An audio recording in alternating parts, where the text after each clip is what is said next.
Je suis ce qu'on appelle un collectionneur de bootleg Pokémon. Pokémon Diamond et Jade, Chaos Black, etc. Bref, des jeux Pokémon modifiés. C'est dingue le nombre qu'on peut en trouver dans les marchés aux puces et dans les caches express. Ils sont en général fun, même si parfois injouables, voire souvent, les traductions et qualités pourries les rendaient non intentionnellement humoristiques. J'ai pu retrouver la plupart d'entre eux sur le net, mais il y en a un que personne ne mentionne. Je l'ai acheté au plus il y a 5 ans. Voici un scan de la cartouche, au cas où quelqu'un la reconnaît.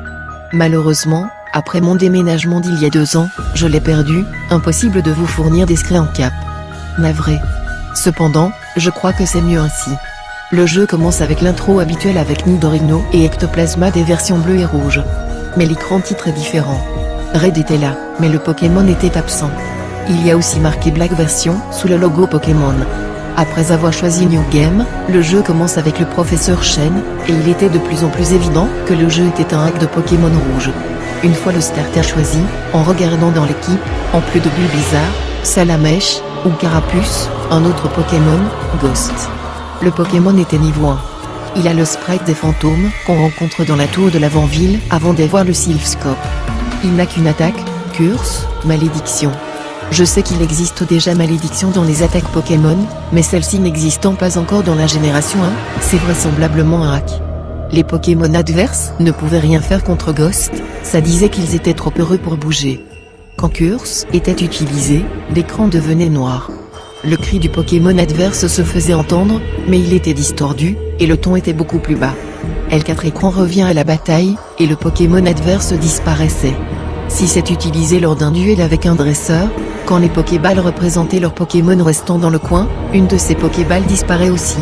Le Pokémon mourait réellement. Encore plus étrange, une fois un dresseur vaincu, ça disait Red gagne $200 pour sa victoire. Les commandes de combat réapparaissaient.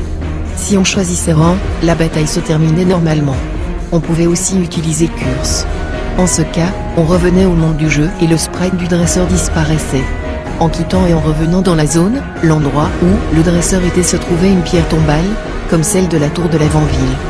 Curse n'était pas utilisable à 100%. Il échouait avec les Pokémon fantômes comme Ectoplasma. Cela échouait aussi face à des dresseurs, qu'on devrait revoir par la suite, comme le rival Giovanni. Mais l'attaque refonctionnait dans leur bataille finale, cependant. J'imagine que c'était l'intérêt du jeu, de pouvoir utiliser les fantômes incapturables à l'origine. Et parce que Curse rendait le jeu facile, je m'en servis tout le temps durant toute l'aventure. Le jeu prit un changement après la défaite de la Ligue Pokémon. Après avoir vu l'écran qui affiche les Pokémon vainqueurs, c'est-à-dire Ghost et quelques Pokémon au niveau très bas, l'écran vire au noir. Une boîte texte apparaît avec les mots maniés en lettres, des années plus tard. On arrive alors sur la tour de l'avant-ville. Un vieil homme est là, en train de regarder les pierres tombales. On réalise que cet homme est en fait le joueur, Red. L'homme bouge moitié moins vite que le joueur. On n'a plus un seul Pokémon, même pas Ghost, qui, soit dit en passant, était impossible à enlever de l'équipe pour le mettre dans les PC. Le monde entier est complètement vide, aucune personne nulle part. Par contre, les tombes des dresseurs n'avaient pas bougé. On peut aller pratiquement partout à ce niveau, bien que les mouvements soient limités, sans Pokémon avec leur CT. Et quel que soit l'endroit où vous êtes, la musique de l'avant-ville continue dans une boucle infinie. Après avoir visité un moment, j'ai découvert que le buisson, qui bouche l'entrée de Diglett, Scav n'est plus là, vous laissant entrer et revenir à Blonpalette. En entrant dans la maison de départ, et en se mettant à l'endroit exact du début du jeu, l'écran vire au noir. Puis un sprite de Chonipan apparaît. Puis, remplacé par un Roucoule, puis un Coconfort. Je me rendis compte alors que les Pokémon allaient de Rattata à Tourtank, que c'était tous les Pokémon sur lesquels j'ai utilisé Curse. À la fin de l'équipe de mon rival, un petit garçon apparaît, puis un chasseur d'insectes. C'étaient les dresseurs, que j'avais maudits avec Curse. Pendant toute cette séquence, la musique de l'avant-ville jouait, mais son ton descendait de plus en plus. Lorsque mon rival apparut à l'écran, ce n'était plus qu'un grognement bas et démoniaque. Autre écran noir. Et un moment plus tard, l'écran de combat apparaît soudainement, le sprite du dresseur était celui d'un vieillard, le même que celui qui vous apprend à utiliser les Pokéballs à Jadiel. Ghost apparaît de l'autre côté, avec les mots Ghost Want to Fight. En dessous. Impossible d'utiliser des objets, et on n'a plus de Pokémon. La fuite échoue à chaque fois. L'unique option possible était Fight.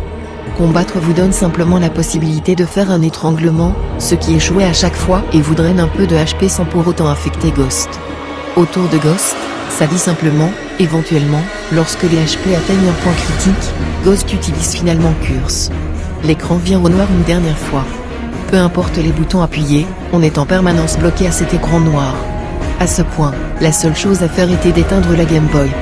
Quand on relance le jeu, New Game était la seule option, le fichier de sauvegarde avait été effacé par le jeu. J'ai joué à ce jeu hacké maintes et maintes fois, et à chaque fois, le jeu se terminait de cette manière. Plusieurs fois j'ai tenté de ne jamais utiliser Ghost, bien qu'il était impossible de l'enlever de l'équipe.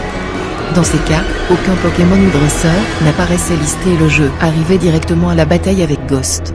Je ne suis pas sûr des motifs qui ont poussé le créateur de ce hack à le créer. Il n'a pas été distribué largement, donc ce n'était pas pour le fric. Il était super bien fait, ce bootleg. J'imagine que le codeur voulait transmettre un message, bien que j'en ai été le seul destinataire. Je ne suis pas sûr de son message, l'inévitabilité de la mort, son non-sang, ou essayait-il simplement d'injecter morbidement la mort et les ténèbres dans un jeu pour enfants.